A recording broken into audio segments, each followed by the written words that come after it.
Good afternoon, ladies and gentlemen. Welcome to the Glendale Housing Authority meeting of July 1st, 2008. May we have a roll call for the authority, please?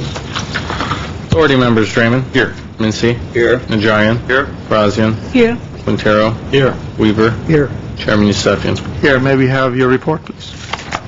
The agenda for the July 1st, 2008 regular meeting of the Glendale Housing Authority was posted on Thursday, June 26, 2008 on the bulletin board outside City Hall. Okay, what's next, please? Next is approval of minutes. So moved. Second. Okay, the minutes will be approved and stay approved as submitted. What's next, please? Next is oral communication. Discussion is limited time, is not part of this agenda. Each speaker is allowed 5 minutes. Members of the Housing Authority may question or respond to a speaker, but there will be no debate or decision. The matter may be referred to staff through the Executive Director for an investigation and a report. Thank you. With that, I'll go to Herbert Milano.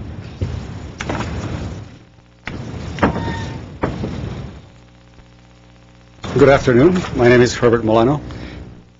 Mr. Yusefian, members of the Housing Authority and city staff, it is during the summer months, year in and year out, that I come before this body to talk about the quality of life issues that are of importance to me and were important to my children who lived in Glendale, and that are important to many of the kids who live in the recreational planning area upon which we are.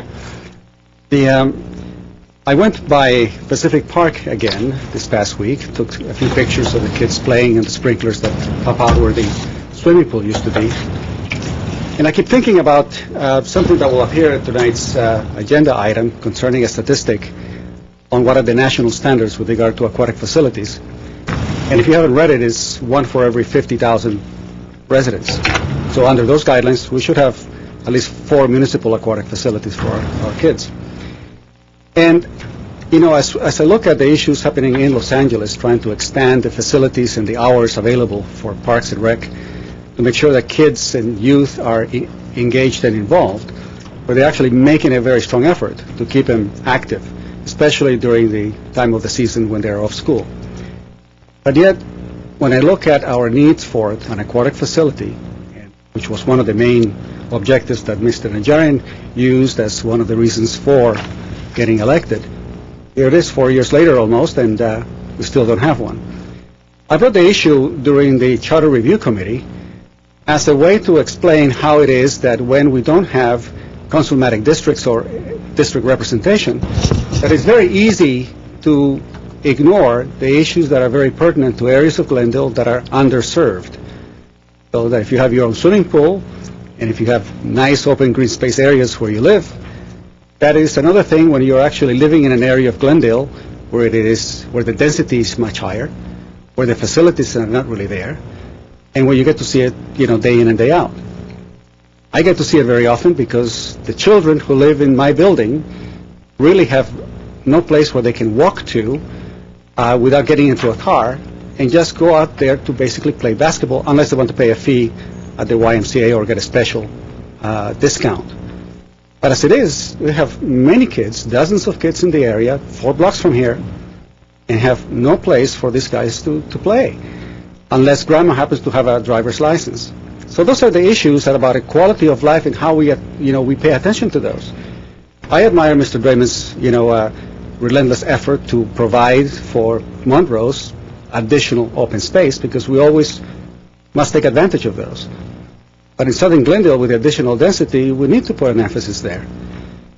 But what I didn't know 4 years ago or 6 years ago, when the Charter Review Committee was sort of discussing the issue of the type of government we should have and the type of changes we should have, what I didn't know then was a clear understanding of where our money goes.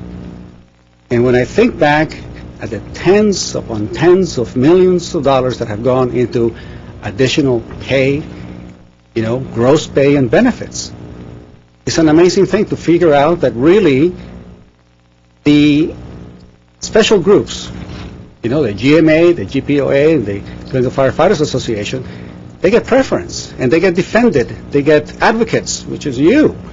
You are their advocates continually. And it was my thought that our advocates for the public's need would be you.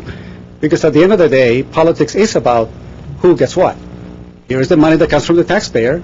Who's going to get that resource for the things that are needed? And my suggestion that this council would go to Henderson, Nevada, and look at their aquatic facilities, really actually take a trip and see what they've done. That in and of itself is an encouraging concept to come in and say, we are going to provide for the summertime something for our kids. Pardon me, let me get rid of this. It's Henderson, Nevada, right, wanted to send me the plans. I've been asking for those things for the past 3 years.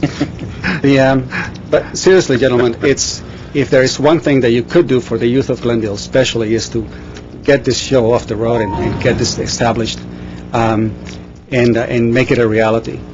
I know that if this were up to some of your developer friends and it was their project, they'll knock it out in less than a year. So I'm suggesting again that we pay attention, anew to the needs of Southern Glendale and the kids who actually need aquatic facilities. Thank you. Thank you. I have no more card. All communications closed. Any authority and member staff comments? Mr. Najarian. Thank you. Well, I just want to, reiterate my position on the aquatic center and the pool, and I see those as two different projects. I have never stopped advocating for them. Just 2 weeks ago, accompanied by Mayor Draymond and Councilman Quintero, we sat down. We did not have a huge public turnout, which in some ways may be good, meaning that there's no opposition to a pool project. We have been accumulating money for the past 3 years, looking at any corner of our already tight budget as to where the $8 to $10 million can be obtained. That's just the construction, not including any operations and maintenance. We are sitting down and we are arm wrestling over how large the pool is going to be, what size it's going to be, what features, changing rooms, etc. And it's not an advocacy for South Glendale. It's an advocacy for all the children, adults, and seniors in the city of Glendale, citywide, because we do not have any citywide pools. At this point, our first pool is going to be our only municipal pool. And I won't stop there. I will continue to press on until we can build an aquatic center, perhaps rivaling the design of the Henderson, Nevada. We don't have to go that far. We can look to the city of San Fernando, Santa Clarita, many other cities, even Monterey Park. I was in Monterey Park this weekend, and they've got they've got two 50-meter pools for a city that I don't think holds a candle to the city of Glendale in many respects. Nevertheless, I think the tone of the comments are that we don't care, that I don't care, that I've in some way let the people of Glendale down. I don't think is an appropriate characterization of the work that is currently underway. Thank you, Mr. Youssef. Any other comments? Hearing none, is there any new business? Is there a motion to adjourn? So moved. We are adjourned. All right. Yeah, let's go.